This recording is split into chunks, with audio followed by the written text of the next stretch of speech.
आप सभी का फोटोन क्लासेज की ऑनलाइन क्लासों में हार्दिक स्वागत है। आज हम चर्चा करेंगे बीएससी थर्ड ईयर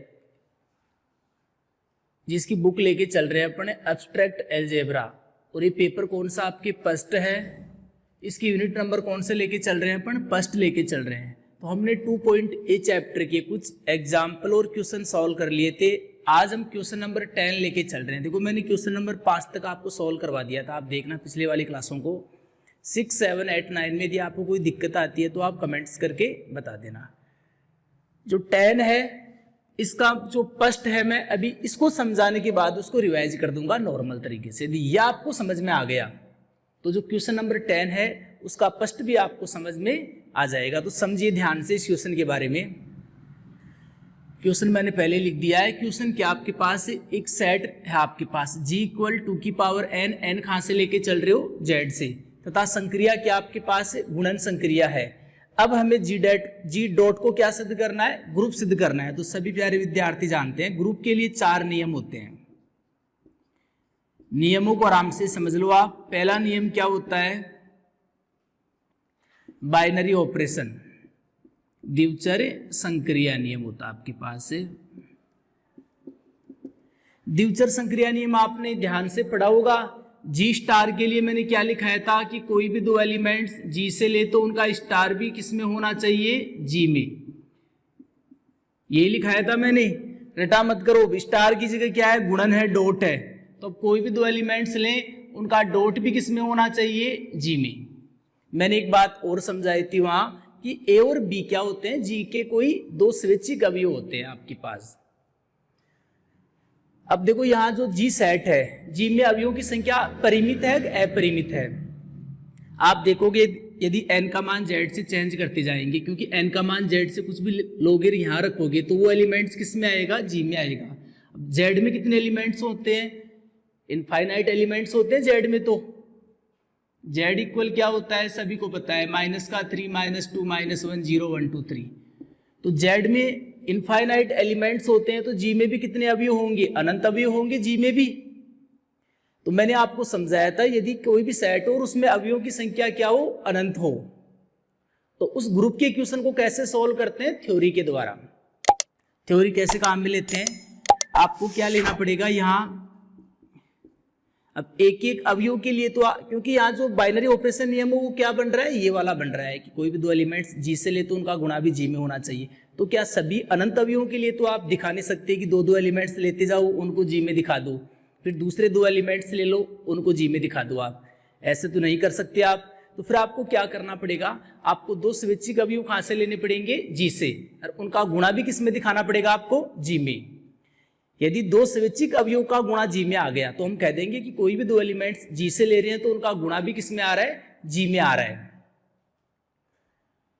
तो देखो यहां से हम दो स्वैच्छिक अवयव, एक तो 2 की पावर m और एक 2 की पावर n कहां से लेके चल रहे हैं, जी से लेके चल रहे हैं। 4 इज जहां mn कहां से होगा आपको पता है, z से। अब आपको क्या करना है, इनका गुणा करना है। यही करना था आपको वहां कि दो एलिमेंट जी से लेते हैं उनका गुणा भी जी में होना चाहिए। तो दो एलिमेंट्स आपने मान लिए जी से, जी में अवयवों की संख्या अनंत है तो स्वैच्छिक लेने पड़ेंगे आप। अब इनका गुणा करेंगे तो गुणा क्या आ रहा है, इनका आधार समान घातें जुड़ती हैं, ये हमें पता है जी में। क्यों, क्योंकि m और n यहाँ कहां से है, z से। और कोई भी दो पूर्णांक संख्याएं हैं तो उनको जोड़ेंगे तो भी क्या आएगी, पूर्णांक संख्या। तो 2 की पावर में जो संख्या है आपके पास, यदि वो z में से है तो वो एलिमेंट्स किस में होता है, g में होता है। 2 की पावर में जो संख्या है वो एलिमेंट, वो 2 की पावर में जो नंबर है, जो संख्या है वो z में है तो एलिमेंट्स किस में होता है, g में। तो यहाँ भी 2 की पावर में m + n है, वो z में है तो ये किस में हो जाएगा आपके पास, g में। तो फर्स्ट नियम प्रूफ हो गया। आपने दो एलिमेंट्स कहाँ से लिए, g से, उनका गुणा भी किस में आ गया, g में। तो लिख देना अतः समुच्चय g में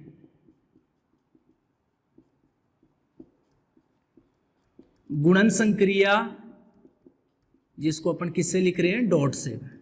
गुणन संक्रिया डॉट एक द्विचर संक्रिया है। यहां तक किसी को भी कोई दिक्कत नहीं आनी चाहिए। बाइनरी ऑपरेशन के बारे में मैंने समझाया था आपको यही कि दो एलिमेंट जी से लो उनका गुणा भी किस में दिखा दो, जी में। अभी यहाँ वो सारणी बना के क्वेश्चन को सोल्व मत कर देना कहीं आप।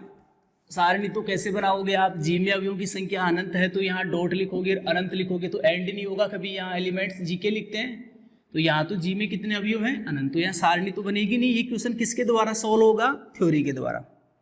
आगे देखिए, अब हम बात करेंगे एसोसिएटिव प्रॉपर्टी की, साचार्य नियम की।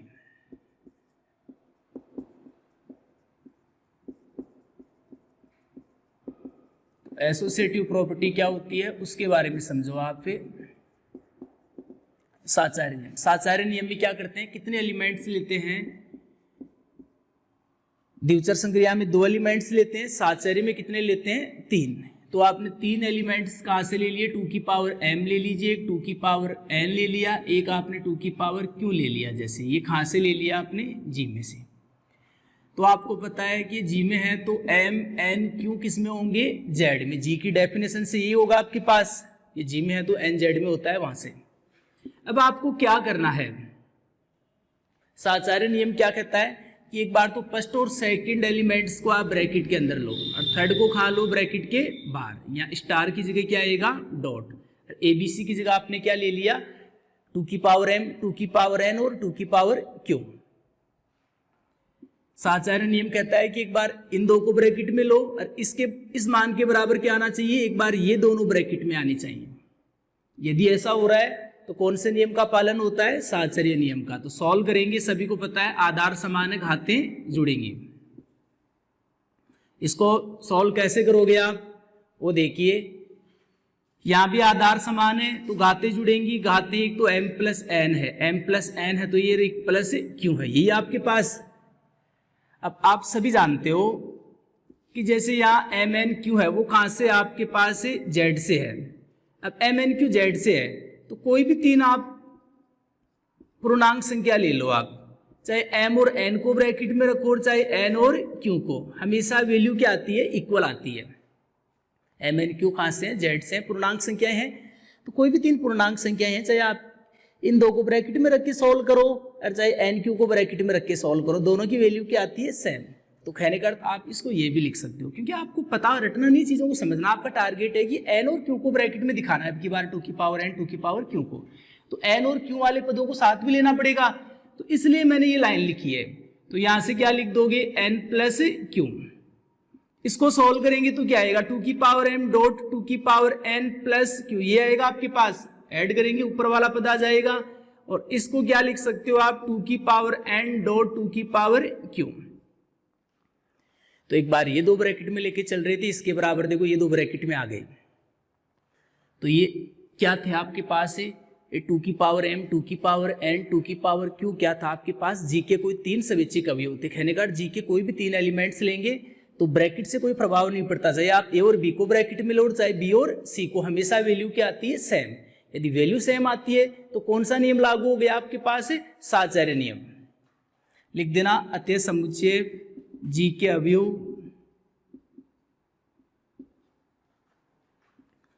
समुच्चय जी के अवयव गुणन संक्रिया के लिए साचार्य नियम का पालन करते हैं। ये कौन सा नियम हो गया, थ्योरी के द्वारा क्वेश्चन को सॉल्व करना है। स्वैच्छिक अवयव लेकर आपको द्विचर संक्रिया में 2 स्वैच्छिक ले लेंगे, साचार्य में 3 स्वैच्छिक ले लेंगे। थर्ड नियम क्या होता है आपके पास वो समझो आप। ग्रुप के लिए थर्ड नियम क्या होता है, तत्समक अवयव का अस्तित्व।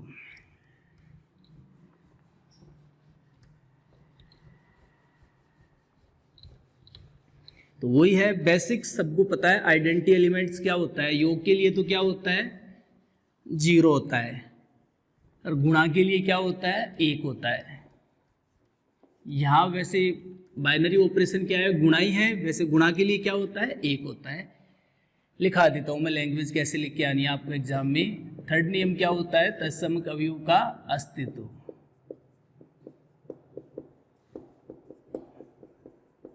देखिए आप, एग्जिस्टेंस ऑफ आइडेंटिटी एलिमेंट्स।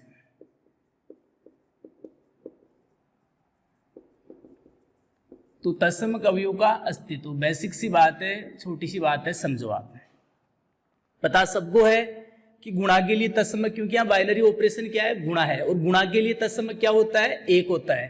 तो आपने मान के चल रहे हो, जैसे आपने एक अवयव 2 की पावर m कहाँ से ले लिया, आपने g से ले लिया, तो 4 m कहाँ से होगा, z से, सभी को पता है। अब यदि इसको हम सॉल्व करें, तत्समक अवयव का नियम मैंने क्या लिखाया था कि ई तत्समक कब होता है, जब a स्टार इक्वल क्या हो, a हो। वो जी स्टार के लिए लिखाया था मैंने आपको। कहने का अर्थ ई तत्समक अवयव कब होगा, जब ई के साथ कुछ भी लें तो ई के साथ जो ले रहे हैं वो ही आना चाहिए। तो हमें यहाँ जी डॉट का तत्समक अवयव निकालना है। तो जैसे आप जी स्टार का निकालते हो तो ए कहाँ से लेते हो, जी से। अब जी स्टार का, अब जी डॉट का निकाल रहे तो एक अवयव कहाँ से लोगे आप, जी से लोगे। तो जी से आपने क्या ले लिया, 2 की पावर m, क्योंकि अब जी में इस प्रकार के अवयव हैं। तो आपने एक की जगह तो क्या ले लिया, 2 की पावर m, स्टार की जगह क्या है, डॉट है। डॉट आपके पास जो ले रहे हैं वो ही आना चाहिए। तो आप सभी को पता है कि आपको जैसे यहां 2 की पावर m है, तो 2 की पावर m कब आएगा, जब यहां पर आप क्या लोगे, 1 लोगे। कहने का अर्थ यहाँ आइडेंटिटी एलिमेंट्स है वो क्या होगा, आपके पास 1 होगा। या जी में, क्योंकि आइडेंटिटी एलिमेंट्स तत्समक अवयव का अस्तित्व कब होता है आपके पास से, जब वह किस में हो, जी में हो। तो जी में दिखाने के लिए मैं एक को ऐसे भी लिख सकता हूं, या इसको ऐसे भी लिख दीजिए, 2 की पावर 0 डॉट 2 की पावर m। ये तो बात समझ में आ गई होगी। 2 की पावर m डॉट 2 की पावर 0 की वैल्यू क्या आएगी, 2 की पावर m प्लस 0, 2 की पावर m आ जाएगी। तो कहने का जी के, क्योंकि ये क्या है, जी का कोई स्वैच्छिक अवयव है। कहने का जी के किसी भी एलिमेंट्स के साथ यदि आप 2 की पावर 0 लेंगे ना, तो वही एलिमेंट्स आएगा। तो तत्समक अवयव यहाँ क्या हो गया, 2 की पावर 0 हो गया। और सबको पता है कि 2 की पावर 0 है वो किस में बिलोंग करेगा, जी में। क्यों, क्योंकि 4 0 किस में है, जेड में है। तो लिख देना इसलिए समुच्चय जी में गुणन के तत्समक अवयव का अस्तित्व होगा। समुच्चय जी में गुणन के तत्समक अवयव का अस्तित्व है। तो ये नियम भी लागू हो गया आपके पास।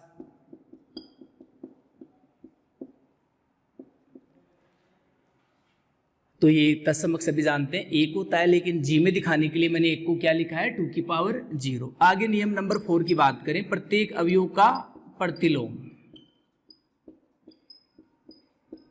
प्रत्येक अवयव का प्रतिलोम, यही होता है चौथा नियम, इनवर्स ऑफ एवरी एलिमेंट्स। तो इस बात को समझिए आप फिर। तो एक एक अवयव का तो प्रतिलोम अब ज्ञात कर नहीं सकते। आप ज्ञात कर सकते हो कि आप जी में तो अनंत अवयव है, एक एक का ज्ञात करोगे तो आप ये प्रतिलोम ज्ञात करने में कंप्लीट हो जाओगे। लेकिन फिर भी जी के प्रत्येक अवयव का प्रतिलोम ज्ञात नहीं होगा, क्योंकि अनंत का कोई एंड नहीं होता। अनंत एक बहुत बड़ी संख्या होती है, आप कल्पना भी नहीं कर सकते। आप सोच सकते हैं उससे भी बहुत बड़ी संख्या होती है अनंत। तो फिर तो हमें क्या करना है, यहाँ तो हमें प्रत्येक अवयव का प्रतिलोम निकालना है। जी में कितने अवयव हैं, अनंत अवयव हैं। तो ऐसी कंडीशन में हम क्या करते हैं, कोई स्वैच्छिक अवयव लेते हैं और उसका प्रतिलोम निकाल देते हैं। यदि उस स्वैच्छिक अवयव का प्रतिलोम विद्यमान है तो फिर जी के प्रत्येक अवयव का प्रतिलोम क्या होगा, विद्यमान होगा। तो मैंने मान लिया, माना 2 की पावर m जी का कोई स्वैच्छिक अवयव है आपके पास।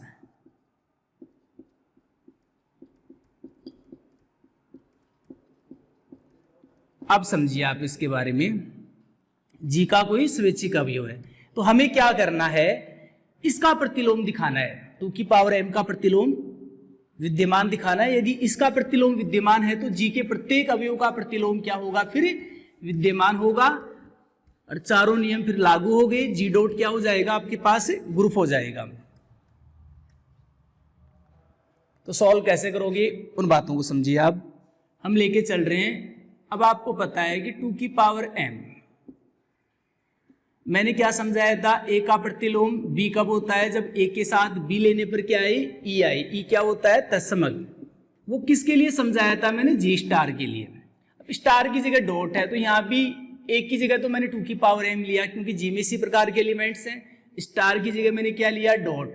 और आप सभी को पता है ई की जगह यहाँ पर क्या आएगा, क्योंकि यहाँ पर जो तत्समक है वो क्या है आपके पास 2 की पावर 0 है। अब यहाँ पर क्या लें, ये तो समझाया था, ए का प्रतिलोम b कब होता है, जब ऐसा हो। तो यहाँ 2 की पावर m का प्रतिलोम निकालोगे तो एक की जगह 2 की पावर m लिख दोगे आप, स्टार की जगह क्या लिख दोगे, डॉट, ई की जगह यहाँ क्या है 2 की पावर 0, क्या लें कि आ जाए। तो आप सभी को पता है 2 की पावर क्या लेना पड़ेगा, -m, 2 की पावर क्या लेना पड़ेगा, -m।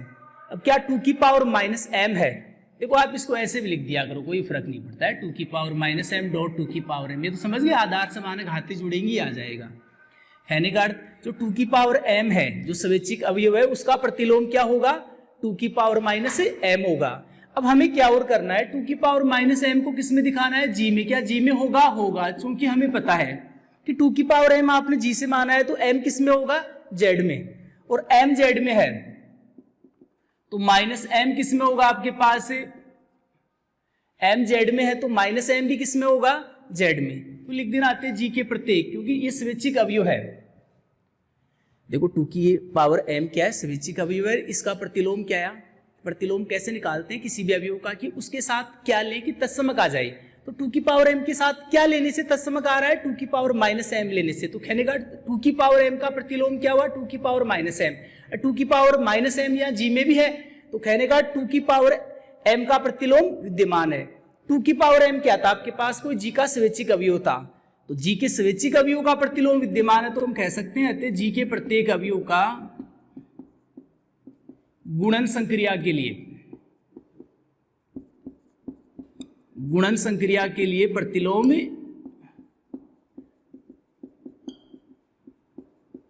विद्यमान होगा।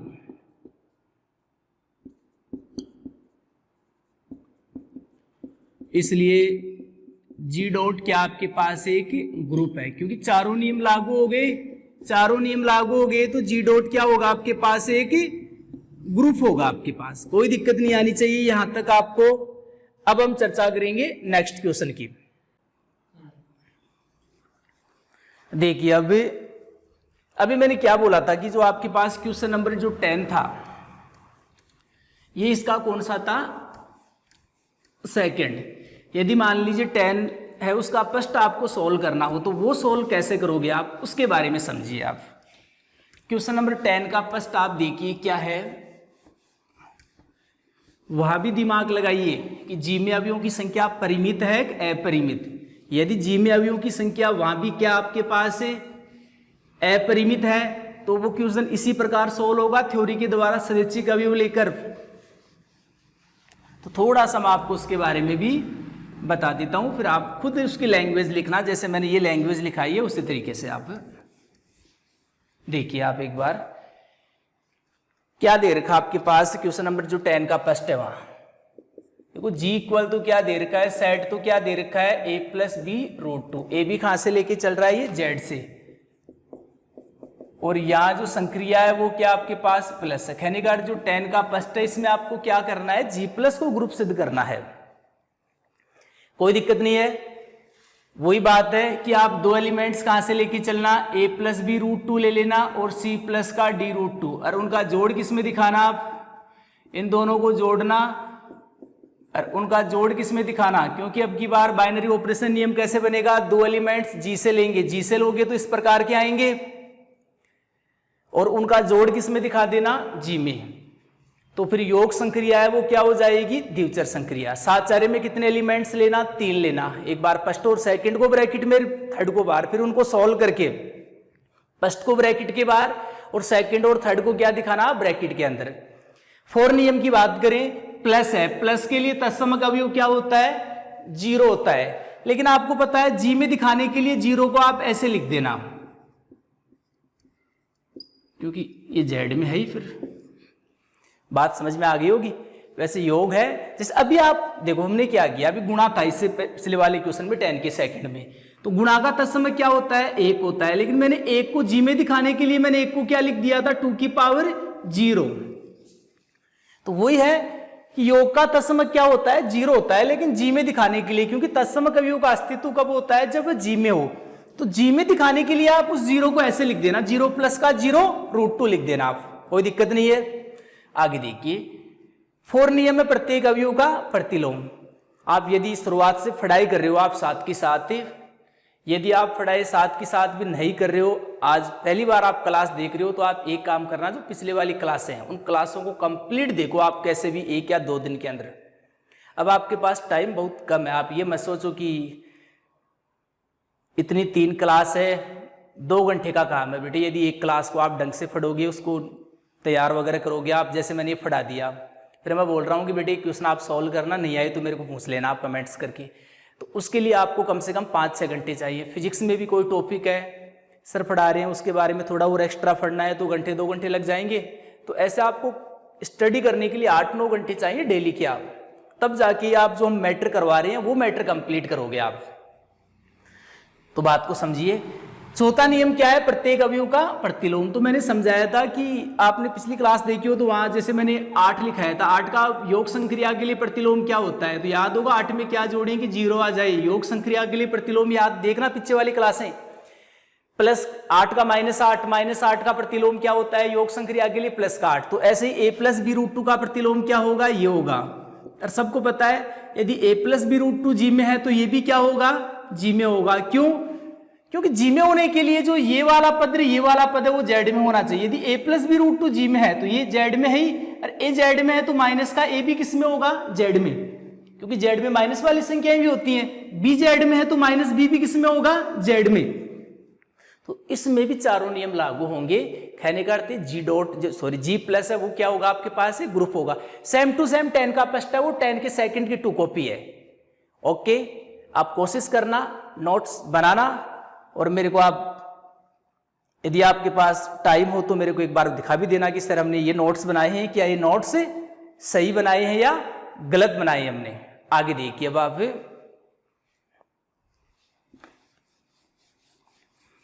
अब हम बात करेंगे, एक क्वेश्चन और ले लेते हैं। आज मैं थोड़े से इजी क्वेश्चन करवा रहा हूं आपको। अब चैप्टर की क्वेश्चन एग्जाम्पल सॉल्व करना स्टार्ट कीजिए तो आपको प्रॉब्लम्स आएंगी। आप मेरे से पूछो कि सर आप नेक्स्ट क्लास में ये क्वेश्चन बताना, मैं बताऊंगा आपको। अब इजी सा ही एक क्वेश्चन और ले लेते हैं हम। जैसे हमने क्वेश्चन ले लिया, अब हम देखते हैं क्वेश्चन नंबर 11। कोशिश करना आप 11 की, एक बार आप नहीं आएगा तो आपको बता देंगे। क्वेश्चन नंबर 12 देखो, आज मैं इजी करवा देता हूं आपको। देखो 12 क्वेश्चन क्या, आपके पास एक सेट दे रखा है, जी इक्वल क्या दे रखा है आपके पास, ABCD, जहां ABCD की वैल्यू देखो आप बुक में क्या दे रखी है आपके पास, A इक्वल तो क्या दे रखा है 1 0 0 1, B इक्वल क्या दे रखा है आपके पास -1 0 0 +1, C इक्वल क्या दे रखा है देखिए आप, और D इक्वल क्या दे रखा है वो भी समझिए आप, ये दे रखा है। तथा संक्रिया क्या है आपके पास, मैट्रिक्स गुणन है। क्वेश्चन नंबर 12 लेके चल रहे हैं। संक्रिया क्या आपके पास, मैट्रिक्स गुणन है।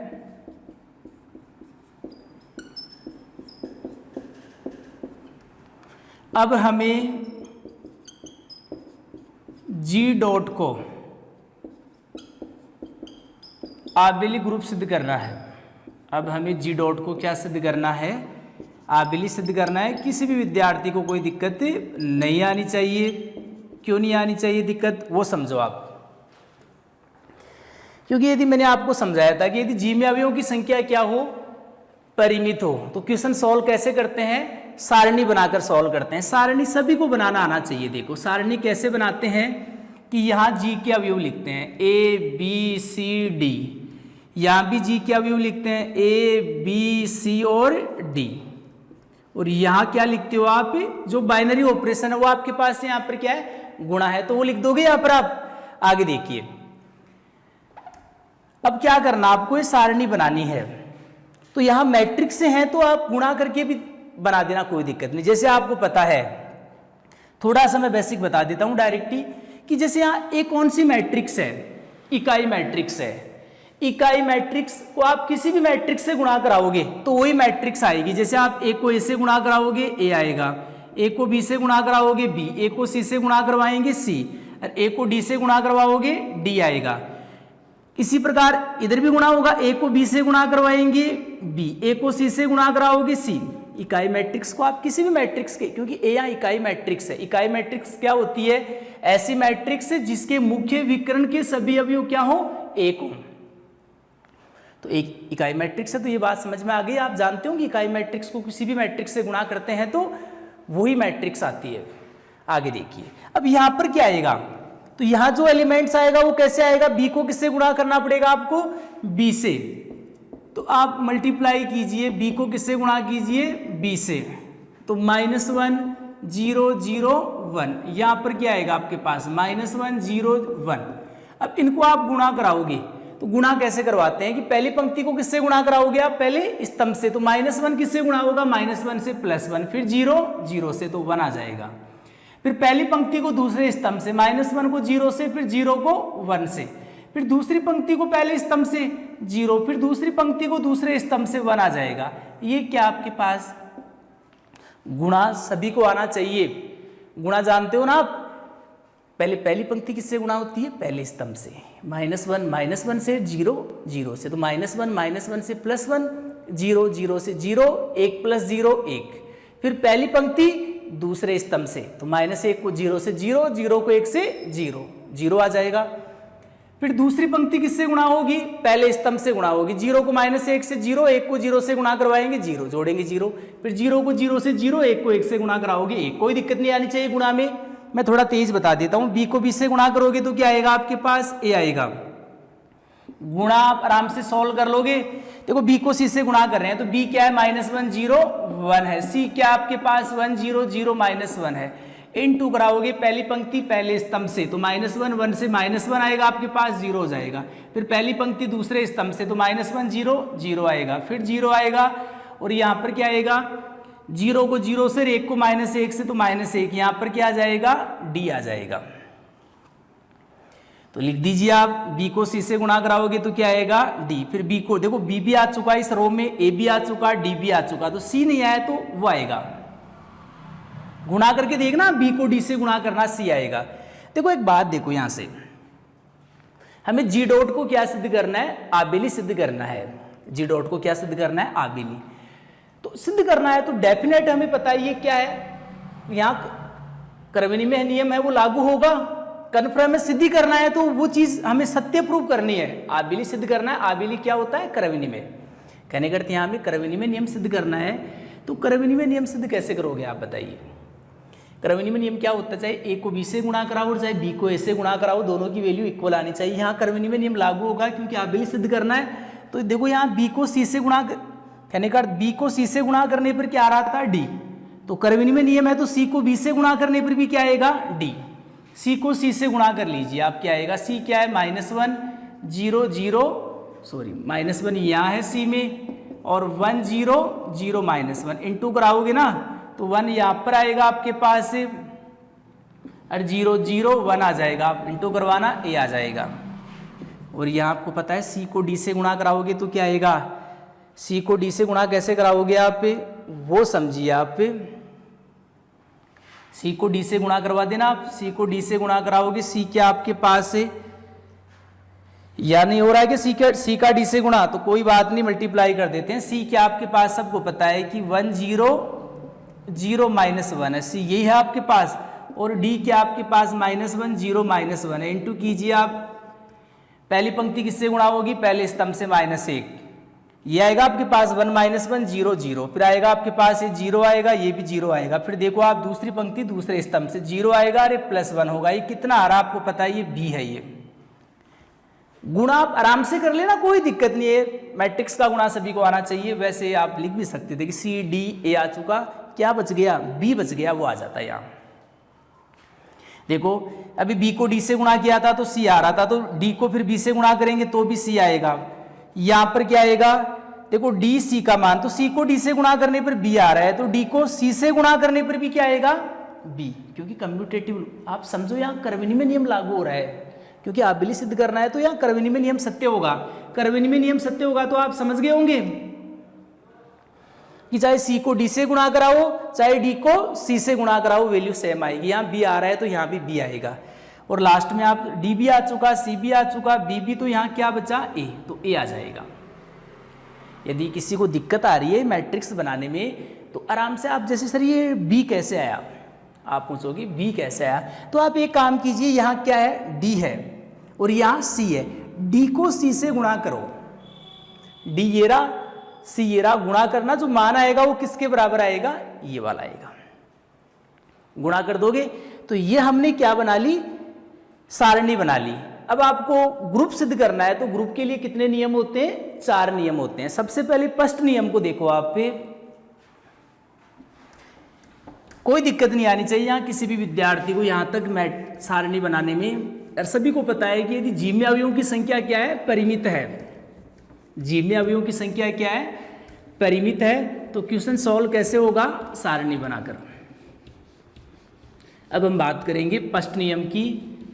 ये देखो, ये आपको एग्जाम में लिख के आनी है, आपने गुणा किया है ना इन मैट्रिक्सों का, ये एग्जाम में आपको लिख के आना है। अब आपको मैं नियम यहां लिखा देता हूं, कोई बात नहीं। सबसे पहले आप फर्स्ट नियम को देखो, बाइनरी ऑपरेशन को, द्विचर संक्रिया नियम को देखो आप पे।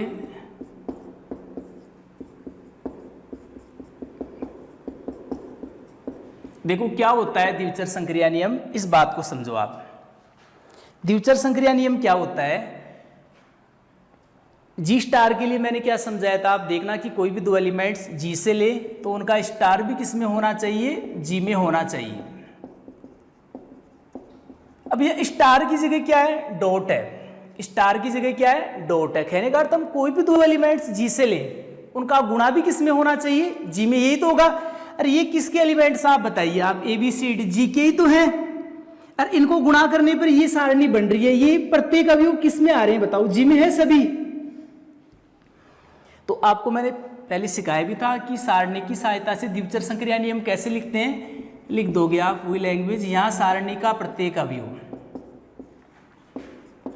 यहां सारणी का प्रत्येक अवयव समुच्चय जी का अवयव है,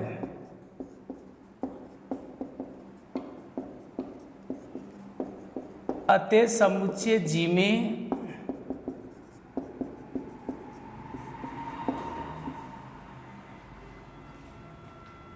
मैट्रिक्स गुणन,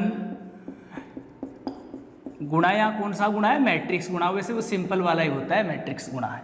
अतः समुच्चय जी में मैट्रिक्स गुणन एक द्विचर संक्रिया है।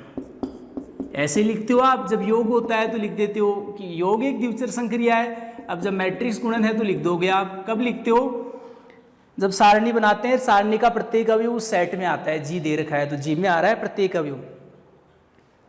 और द्विचर संक्रिया नियम सभी को पता है, लिखते कैसे हैं कि हम कोई भी दो एलिमेंट्स जी से लें, यहाँ डॉट है तो उनका गुणा भी किस में होना चाहिए, जी में हो रहा है। यहाँ देखो, यहाँ कैपिटल ए बी मत लिखना, यहाँ स्वेच्छिक ही लिखना, क्योंकि जरूरी है कि कैपिटल ए बी आए, कुछ भी आ सकता है। ए बी यहाँ क्या है, कैपिटल जी के दो स्वैच्छिक अवयव, ए बी की जगह जी से कोई भी दो एलिमेंट्स आ सकते हैं, आप रख के देखना।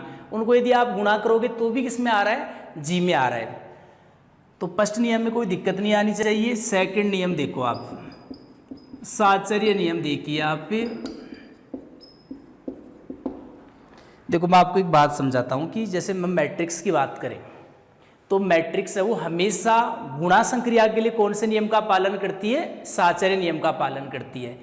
देखो मैट्रिक्स है वो कोई जरूरी नहीं कि हमेशा कर्वनिमेय नियम का पालन करे, कर्वनिमेय नियम तो फेल हो जाता है मैट्रिक्सों के लिए, लेकिन साहचर्य नियम कभी फेल नहीं होता। जैसे आप यहाँ कोई भी 3 मैट्रिक्स ले लो, आपने ए ले लिया, सी और डी, एक बार ए सी को ब्रैकेट में लो और एक बार आप सी डी को ब्रैकेट में लो, आप दोनों की वैल्यू कन्फर्म है, इक्वल आएगी, क्योंकि मैट्रिक्स है वो हमेशा कौन से नियम का पालन करता है, साहचर्य नियम का पालन करता है। जैसे आप एक और सी को गुणा कराओगे तो सी आएगा और डॉट क्या आ गया, डी आ गया आपके पास। सी को डी से गुणा कराओगे तो क्या आएगा, देखो सी को डी से गुणा करवा रहे हैं तो बी आ रहा है। एक को सी से गुणा करवा रहे थे, सी आ रहा था आपके पास, सी को डी से गुणा कराओगे आप, सी को डी से गुणा करवा रहे हैं तो बी आ रहा है। आगे देखो, सी को डी से गुणा कीजिए, सी को हम डी से गुणा करेंगे तो क्या आएगा, बी। ए को बी से गुणा करेंगे तो भी क्या आएगा। देखो आपने 3 मैट्रिक्स लिया, आप ए ब्रैकेट में लेके चल रहे हो, कोई फर्क नहीं पड़ रहा है, हमेशा वैल्यू क्या आ रही है, इक्वल आ रही है। तो कभी भी मैट्रिक्स आ जाए ना तो आप समझ जाना कि मैट्रिक्स है ना हमेशा कौन से नियम का पालन करती है, साहचर्य। साहचर्य नियम का आपको बेसिक नॉलेज पता है ना कि 3 एलिमेंट्स लेते हैं, जी में से एक बार 2 ब्रैकेट के अंदर, फिर एक बार दूसरे वाले 2 ब्रैकेट के अंदर, उनकी वैल्यू इक्वल आई।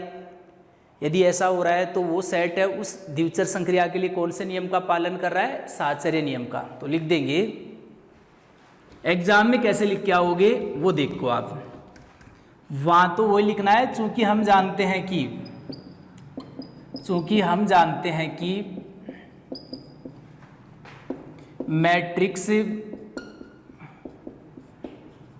गुणन संक्रिया के लिए, मैट्रिक्स है वो गुणन संक्रिया के लिए साहचर्य नियम का पालन करती हैं।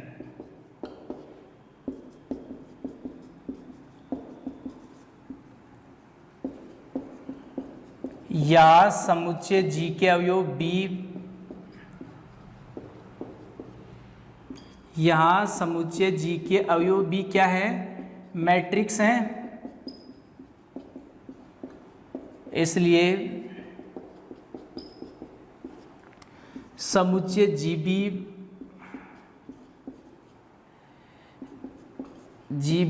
गुणन संक्रिया के लिए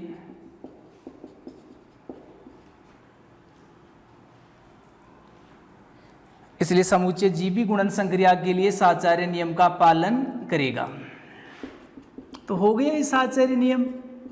लैंग्वेज देख लेना आप थोड़ी सी, वो रटना मत कि सर हम ये लिख के आए कि एग्जाम में, अपने हिसाब से लिख देना, ये चीज़ लिख देना कि चूंकि हम जानते कहाँ, वो भी आपने चेक किया ना 3 मैट्रिक्स लेकर, आपने दोनों साइड की आ रही थी इक्वल, तो हम जान गए अब कि मैट्रिक्स हैं वो गुणा संक्रिया के लिए कौन से नियम का पालन करती है, साहचर्य का। यहाँ समुच्चय जी के अवयव भी क्या है, मैट्रिक्स ही है, जी में कैपिटल ABCD है, उनके मान मैट्रिक्स ही है। तो यहाँ समुच्चय जी के अवयव भी क्या है, मैट्रिक्स है, इसलिए समुच्चय जी भी गुणन संक्रिया के लिए कौन से नियम का पालन करेगा, साहचर्य नियम का पालन करेगा। और साहचर्य नियम लिख देना आप जानते हो साहचर्य नियम क्या होता है, यहाँ लिख देता हूँ मैं। साहचर्य नियम के लिए क्या करना पड़ता है, 3 एलिमेंट्स आपको कहाँ से लेने पड़ते हैं, जी में से। ABC आपने कहाँ से ले लिया, जी में। एक बार A और B को ब्रैकेट में लिख देना, C को बाहर, और एक बार B और C को ब्रैकेट में लिख देना, यही होता है। ये कौन सा नियम हो गया, सेकंड। थर्ड नियम देखो आप, देखो ग्रुप के लिए थर्ड नियम कौन सा होता है, तत्समक अवयवों का अस्तित्व होता है आपके पास। तो अब इस नियम की बात कर रहे हैं हम। सभी को पता है कि वैसे गुणा संक्रिया के लिए तत्समक अवयव क्या होता है, 1 होता है। यहां भी गुणा ही है, लेकिन यहां 1 तो जी में है ही नहीं, तो फिर यहां तत्समक अवयव क्या होगा। यहां देखो मैट्रिक्स हैं यहाँ जी के अवयव, तो आपको पता है कि जो इकाई मैट्रिक्स होता है, यदि उसके मोड का मान निकालोगे तो उसका मान भी कितना आता है, 1 ही आता है। तो याद रखना कि जैसे गुणा के लिए तत्समक क्या होता है, 1 होता है। यदि मैट्रिक्स है ना, तो गुणा के लिए फिर तत्समक अवयव क्या होगा, इकाई मैट्रिक्स। क्योंकि तत्समक क्या होता है, एक ऐसा भी होता है, जैसे 1 क्यों होता है, क्योंकि 1 को किसी के साथ भी गुणा करो वही आता है। तो फिर यहाँ इकाई मैट्रिक्स भी तत्समक होगा गुणा के लिए, क्योंकि इकाई मैट्रिक्स को आप किसी भी मैट्रिक्स के साथ गुणा करो, तो आप जिस मैट्रिक्स के साथ लेते हो इकाई मैट्रिक्स को, वही मैट्रिक्स आती है। तो समझ गए होंगे गुणा का तत्समक 1 होता है, लेकिन यहाँ जो एलिमेंट्स है वो मैट्रिक्स है, तो यहाँ तत्समक क्या होगा, इकाई मैट्रिक्स होगा। लिख देना, चूंकि हम जानते हैं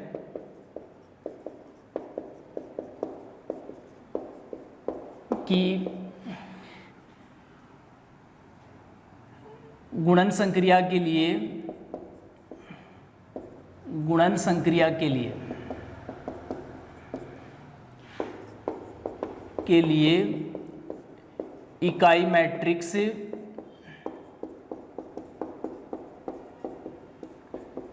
एक तत्समक मैट्रिक्स होती है। या वैसे लिख दो, चूंकि हम जानते हैं कि गुणा संक्रिया के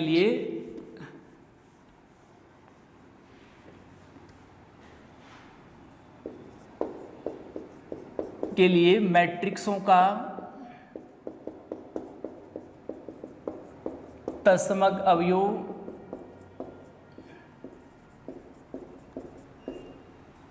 इकाई मैट्रिक्स होती है। कैसे लिख दो, एक ही बात है। क्या लिखा है मैंने, दोबारा समझो आप, कि गुणा संक्रिया के लिए जो मैट्रिक्सों का तत्समक है ना, वो कौन सी मैट्रिक्स होती है, इकाई मैट्रिक्स। क्योंकि आप इकाई मैट्रिक्स को आप किसी भी मैट्रिक्स के साथ गुणा कराओ वही मैट्रिक्स आती है। तो कहने का अर्थ हम कोई भी एलिमेंट्स, कोई भी मैट्रिक्स कहाँ से लेंगे, जी से लेंगे। जी के अवयव यहाँ क्या है, मैट्रिक्स हैं। यदि आप उस मैट्रिक्स को ए के साथ गुणा कराओगे तो जो मैट्रिक्स, जैसे आपने बी को ए के साथ गुणा किया तो बी आया, वैसे आप एक्स को ए के साथ गुणा कराओगे तो क्या आएगा, एक्स। या इसको ऐसे भी लिख सकते हैं ए डॉट एक्स। और फोर इज ए किस में है, जी में है। तो अतः तत्समक अवयव का क्या होगा, आपके पास से अस्तित्व होगा।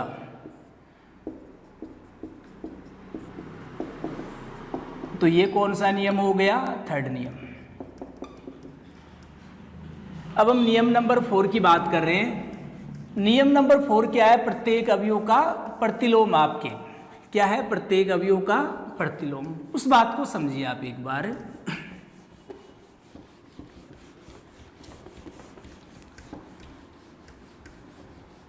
देखो कैसे निकालोगे आप प्रत्येक अवयव का प्रतिलोम।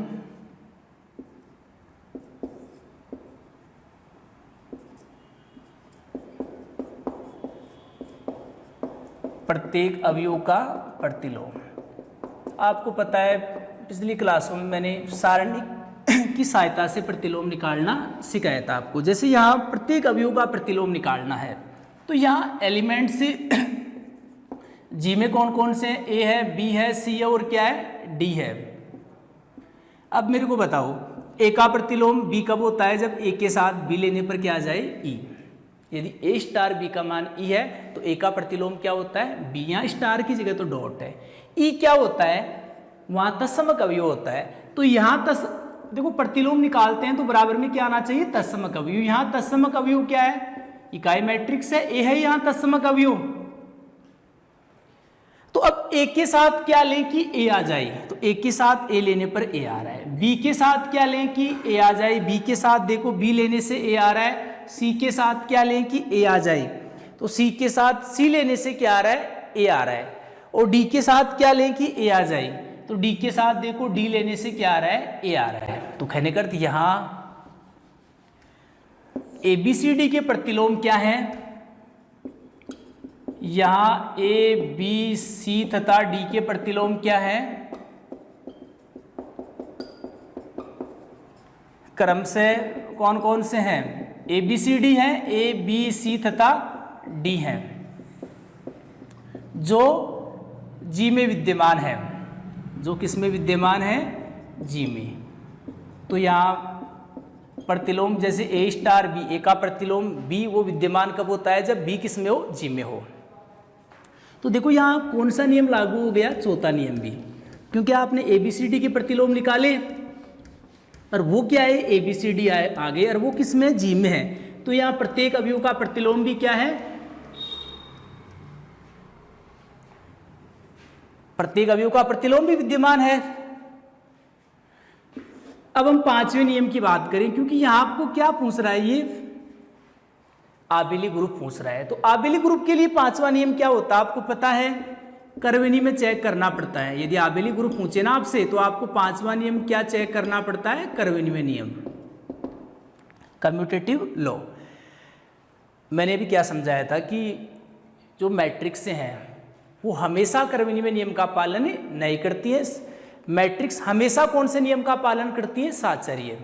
कहने का मैट्रिक्स हैं वो करवेनी में नियम का पालन कर भी सकती है और नहीं भी कर सकती। तो अब यहाँ जो मैट्रिक्स हैं, यहाँ जो जी के एलिमेंट्स हैं, क्या वो करवेनी में नियम का पालन कर रहे हैं, तो इसके लिए आपको क्या करना पड़ेगा, मैंने क्या सिखाया था कि आप यहाँ देखा करो, मैट्रिक्स की सहायता से सारणी की सहायता से करवेनी में नियम कैसे देखते हैं कि सारणी की प्रत्येक पंक्ति व स्तंभ, जैसे प्रत्येक स्तंभ व पंक्ति क्या होनी चाहिए, एक निश्चित क्रम में। यहाँ बताइए मेरे को आप, पहला स्तंभ क्या है, ए बी सी डी, तो पहली पंक्ति का भी क्रम वही होना चाहिए, है क्या, ए बी सी डी है। दूसरे स्तंभ का क्रम क्या है, बी ए डी सी, तो दूसरी पंक्ति का भी क्रम क्या होना चाहिए, बी ए डी सी। तीसरे स्तंभ का क्रम क्या है, CDAB, तो तीसरी पंक्ति का भी क्रम वही है क्या, तो यहाँ देखो सारणी की प्रत्येक पंक्ति व स्तंभ क्या है, एक निश्चित क्रम में है। तो मैंने समझाया था यदि ऐसा हो तो उस समुच्चय के अवयव उस द्विचर संक्रिया के लिए कौन से नियम का पालन करते हैं, कर्मनियम। तो लिख दोगे आप पांचवा नियम कि यहाँ सारणी की प्रत्येक पंक्ति व स्तंभ से स्पष्ट है कि वो एक निश्चित क्रम में है, अतः समुच्चय जी के अवयव दी गई संक्रिया मैट्रिक्स गुणन के लिए कौन से नियम का पालन करेंगे, कर्मनियम नियम का पालन करेंगे। तो कर्मनियम नियम आपको पता है क्या होता है, दो एलिमेंट्स कहाँ से लेते हैं, जी से, चाहे ए को बी से गुणा कराओ और चाहे बी को ए से गुणा कराओ। आप ये मत सोचना कि सर ए बी तो है ही नहीं जी में, अरे ए और बी क्या है, स्वैच्छिक है। कहने का अर्थ ए बी की जगह कुछ भी आ सकता है कैपिटल ABCD में से। आप यहाँ रख के देखना, हमेशा दोनों साइड की वैल्यू क्या आएगी, इक्वल आएगी। तो पंक्ति व स्तंभ एक निश्चित क्रम में है, तो जी के अवयव कौन से नियम का पालन करेंगे, कर्मनियम। कर्मनियम नियम आपने लिख दिया, तो इसलिए जी डॉट क्या होगा आपके पास, एक आबेली ग्रुप होगा, क्योंकि पांचों नियम लागू हो रहे हैं जी डॉट में।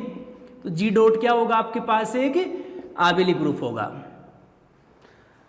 तो आप सभी विद्यार्थी एक बार जो क्वेश्चन आपको पढ़ाए इनको एक बार ढंग से समझना, और आप जो अदर क्वेश्चन और एग्जाम्पल दे रखे हैं उनको भी एक बार आप उनकी ढंग से स्टडी करो। आप एक बार उनकी स्टडी करो आप ढंग से, उन एक एक नियम को आप समझो कि कब तो ये सारणी बनाते हैं, कब वो थ्योरी के द्वारा काम चलाते हैं, सारणी में द्विचर संक्रिया नियम कैसे लिखते हैं, कुछ बातें हैं ये आप 5-7 क्वेश्चन सॉल्व करोगे ना आप खुद, तब आपके दिमाग के अंदर जाएंगी ये बातें। वो तो आप सभी 2.A के एग्जाम्पल और क्वेश्चन सॉल्व करना, दिक्कत आई तो पूछो आप। धन्यवाद आप सभी प्यारे विद्यार्थियों का।